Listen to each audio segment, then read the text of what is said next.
All right, did you give your brain some space to think and maybe get your lawn perfectly manicured or your dishes done?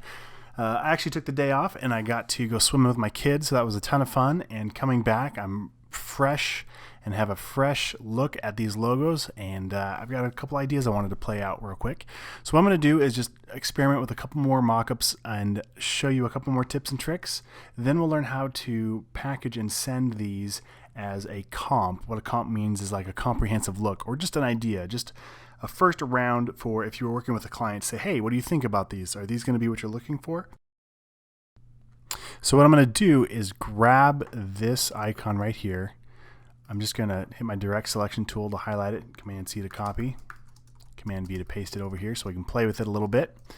And instead of knocking out the D like we did over here where it looked like it was a C, I'm going to try knocking out the M instead. So I'll come over here and get the direct selection tool, letter A, click once on that M and slide it over into place, and you'll see when I get to where those two lines intersect, I get that pink line. And remember, that is my smart guide. If you don't see that, come up to View, turn on Smart Guides, and snap to point. That'll help you out, help snap things in place. So what I want to do now is I want to cut out the letter M, and I'm going to do it a little more precise this time. I'm going to click on the letter D with my direct selection tool, come over here to Object, come down to Path, and Offset Path. What that's going to do is it's going to perfectly follow the line of the first letter there.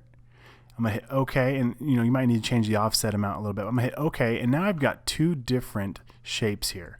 So you can see that I've got the original letter D, and then behind it, I'll turn a different color so we can see the M above it. And behind it, there we go, is a full copy that's a little bit bigger of the same shape.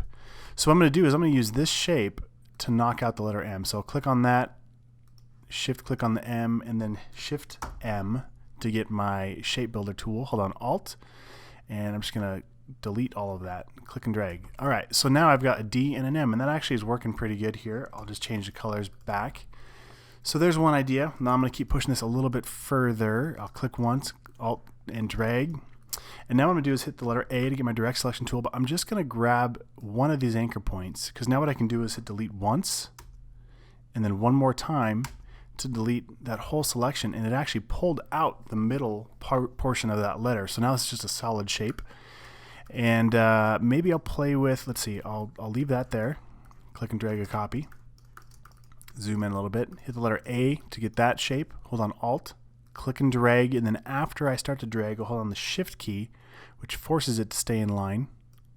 Okay, I'm going to hit the letter O to get my reflect tool, hold on Shift, click and drag, so now I just reflected that. And I'm going to drag this guy back in place right over here, and this is where, let me change this color again so I can see a little better. I'll bring it to the front, Command right bracket.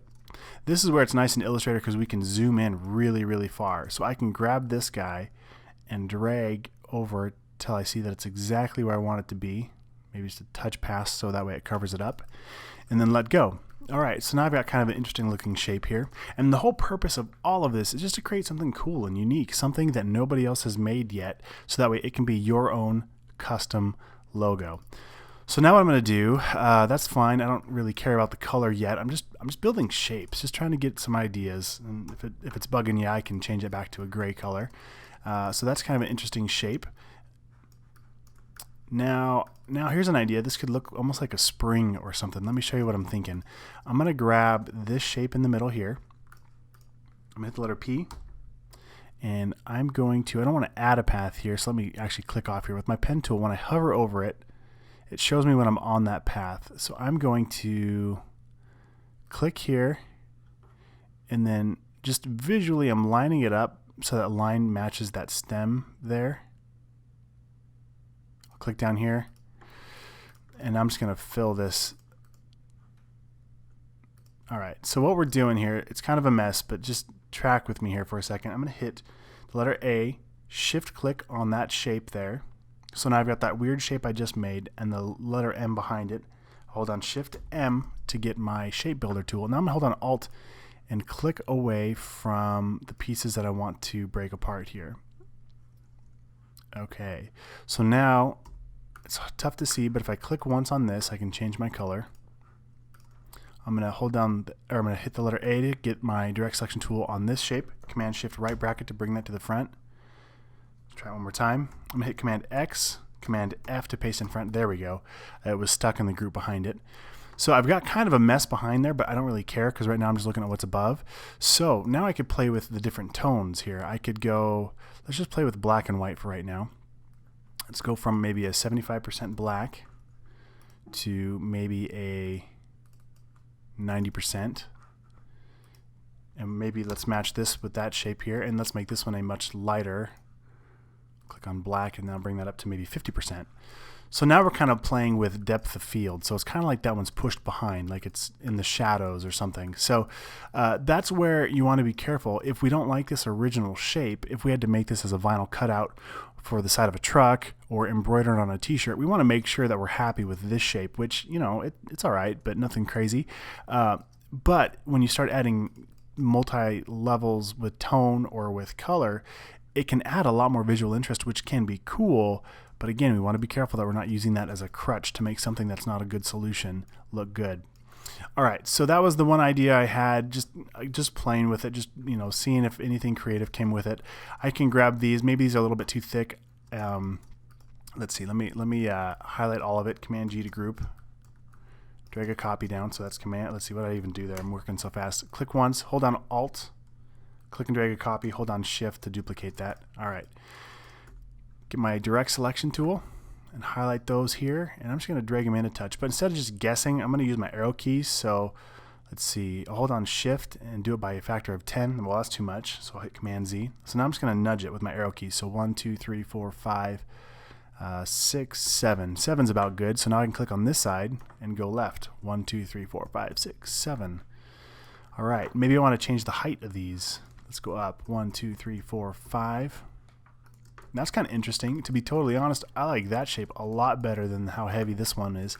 But see where we came from? We started all the way over with this shape, and then you can see the progression of just messing with it and polishing it until we get it to something we like. So I'll highlight that, hit Command G to copy. I'm sorry, Command G to turn it into a group. So now I can click on any one of these shapes. It'll stay together. And I'm happy with this shape, so I'm going to drag a copy over here. And I'm going to grab this text and drag a copy down. And bring this here, and maybe that's good enough like that. I can also play with a stacked version, so I'll highlight that, Command X to cut it, Command F to bring it back in front, Command G to make sure it's still grouped, bring that in line with the text above it, and then bring a copy of this down here. So there's a couple versions that I'm happy enough with that I would use. So what we're going to do now, make sure you have your logos ready to go, and in the next video I'm going to show you how to bring these ideas into something that's actually worth showing a client, because we don't want them to see the mess, we don't want them to see the thought process. We want to clean this up and turn it into something that we could show them as a plausible idea. So here we go.